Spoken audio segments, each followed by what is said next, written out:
Naam. Usia wangu kwa Tanzania kwamba yani amani ni jambo ambalo ni muhimu. Yani katika mambo ambayo ni muhimu sana ni swala zima la amani.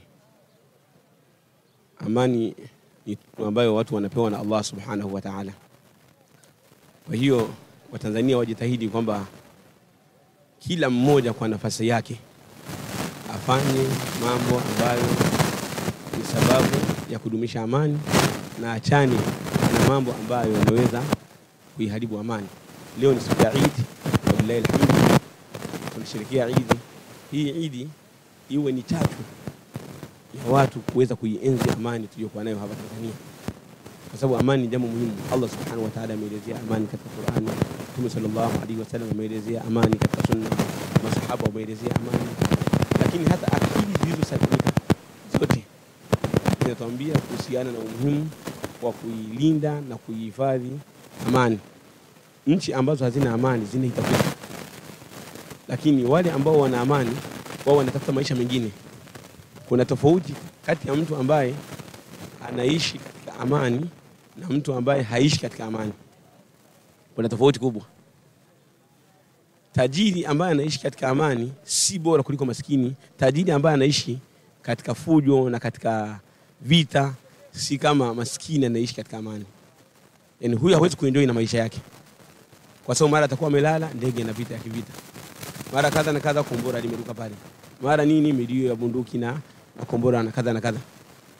Maskini ambaye anapata kidogo. Na ndio maana Mtume sallallahu alaihi wasallam ana man asbaha minkum aminan fi sirbi, yote yule atakayeamka hadi yakuwa na amani katika nyumba yake, akawa na amani katika mji wake, akawa na amani katika njia yake kutafuta riziki, akawa na amani katika familia yake, amani katika barabara yake, muafa fi jasadi, ana afya katika mwili wake, indahu qutu yaumi, ana chakula cha siku moja tu. Chakula cha siku moja tu, fakaanna mahitat lahu, kana kwamba huyu amepewa dunia nzima. Amani ina thamani kubwa. Amani ina thamani kubwa. Kwa hiyo na wahasi wa Tanzania na kuwahimiza wa Tanzania kwamba wajitahidi kila mmoja aweze kuilinda amani ya nchi yetu, amani ya Tanzania. Naam. Neno lako la mwisho kuhusiana na swala ya Eid ya leo ambayo tumeswali kwa Watanzania na waumini waliodiriki swali hilo. Kwa kuhusiana na swala la Eid leo ni siku ya Arafa. Na leo ni siku ya Eid, jana mahujaji walikuwa kwa Arafa.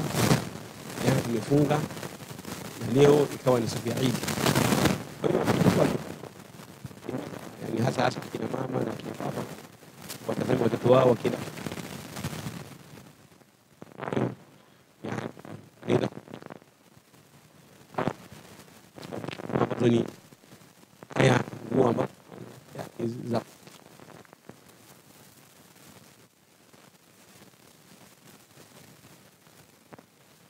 na kutekeleza hii Eid isherekewe vizuri. Hakuna dhambi kubwa kama kumwasi Allah Subhanahu wa Ta'ala siku ya Eid. Haipendezi watu wasiasi Allah siku ya Eid. Siku ya Eid hii watu wakithirisha takbira. Kwa sababu takbira tunaendelea katika hii Eid al-Adha. Leo tunapiga takbira, tunaendelea kupiga takbira. Tarehe 10 tunapiga takbira. Tarehe 11 tunapiga takbira. Tarehe 12 tunapiga takbira. Tarehe 13 tunapiga takbira mpaka lizame jua. Kwa haya yote masiku haya ni masiku ya kupiga takbira. Kupiga takbira, tufanye nini takbira, tuseme la ilaha illa Allah, tumuadhimisha Allah Subhanahu wa Ta'ala. Takbira zimegawanyika sehemu mbili. Kuna takbira kila baada ya swala. Tunapiga takbira na kuna takbira ambazo mtu anazipiga. Imehifadhiwa kwamba baadhi ya masahaba kama Abdullah ibn Umar na Abu Huraira walikuwa wakipita katika masoko na njiani wanapiga takbira kwa sauti. Watu wanakuwa wanakumbuka hapo. Yaani kama vile wanawazindua watu na watu wanaendelea kupiga takbira. Kwa takbira sio la, biblia zinapigwa hata njiani, hata masokoni, kila sehemu zinapigwa takbira katika masiku kama haya. Siku ya Eid ambayo ni tarehe 10, siku ya tarehe 11 Dhulhijja, siku ya tarehe 12 Dhulhijja, siku ya tarehe 13 Dhulhijja mpaka kama jua tunaendelea kama kawaida, kama maisha yetu ilikuwa kawaida, baki zile dhikri za kawaida ambazo kila mmoja alikuwa akifanya. Naam, jazakallahu khair. Hii ni Wajawema Online TV. Hapa ni elimu tu. tu.